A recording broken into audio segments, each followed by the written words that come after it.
ご視聴ありがとうございます。KK です。本日はラベンダーを3種類描いていこうと思います。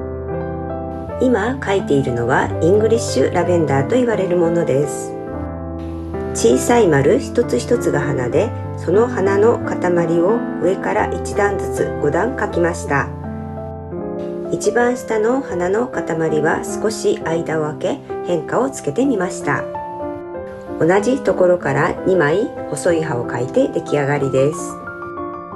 次にフレンチラベンダーを描いていきます。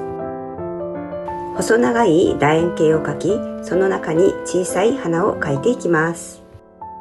花の塊の上についているうさぎの耳のようなものは花びらに見えますが、葉っぱに当たるものだそうです。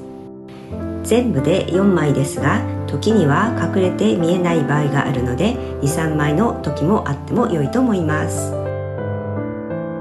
葉は同じところから少し長めのものが2枚生えています。そしてその間に少し小さめの葉が何枚も出ているように見えました。最後はレースラベンダーです。花の集まりはやや小さめです。レースラベンダーは英語名でカットリーフラベンダー。葉にレースのような切れ込みが入っているので、その名前が付けられたのではないかと思います。描くときは葉脈を枝分かれさせ、その周りを囲むようにして描いていきました。この中でイングリッシュラベンダーが寒さに強いそうで、北海道富良野で見られるのはイングリッシュラベンダーだそうです。でははがきサイズの紙に3種類のラベンダーを描いていこうと思います。使用する色はデルタのパッション、スイートピー、セミノール、フェニックスのチタニウムホワイトの4色です。丸筆の2番を使ってつぼみの集まりを描いていきます。一つの集まりに 3,4 回ストロークして描いていきました。5個目の花の集まりは少し離して単調にならないようにしています。茎や葉にはセミノールグリーンとチタニウムホワイトをミックスした色を使っていきました。水分を少し足し絵の具を緩めるとラインが描きやすいと思います。花の集まりをつなぐようにして茎を描いていきましょう。咲いている花は明るい紫を使って描いていきました。小さな花びらが5枚です。筆先を使い小さい花を何個か咲かせていきましょう。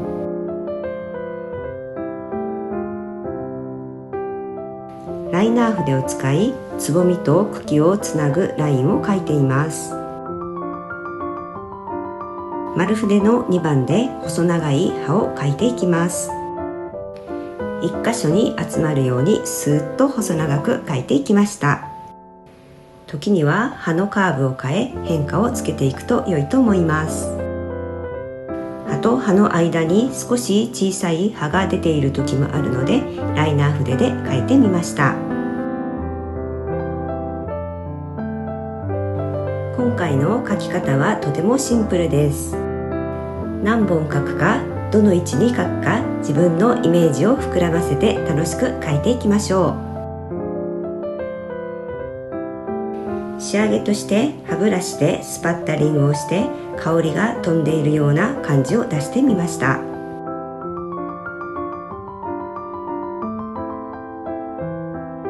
フレンチラベンダーは先ほどの4色にパープルを足して描いていきます。細長い楕円形の中に丸筆を使って小さなつぼみをたくさん描いていきましょう。ところどころに薄い紫を使い花が咲いた感じを出しています。花の集まりの上にある葉はミディアムマゼンタとチタニウムホワイトをミックスした色で描いていきます。丸筆の2番を使いコンマストロークを描くような感じで描いていきます。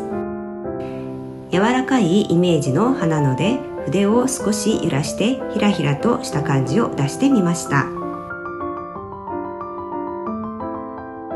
葉は丸筆で細長く伸ばして描いていきます。葉と葉の間に小さい葉を何枚か描いて隙間を埋めていきましょう。フレンチラベンダーの絵が完成しました。レースラベンダーはイングリッシュラベンダーと同じ4色を使っていきます。花の集まりは短くまとまっている感じです。上の方にはまだ紫になっていないつぼみを描いておきました。薄い紫で開いた花をバランスを考えながら描いていきましょう。つぼみから茎につながるラインも描いておきます。レースラベンダーの特徴でもある葉を描いていきます。まず中央の葉脈と枝分かれした葉脈を描きます。その葉脈一つ一つに葉っぱをつけていく感じです。これを繰り返し葉っぱを描いていきましょう。葉が集まってレースのような感じになると良いと思います。葉が下にたくさん集まった感じにしたくなり、花と葉を後から描き足しました。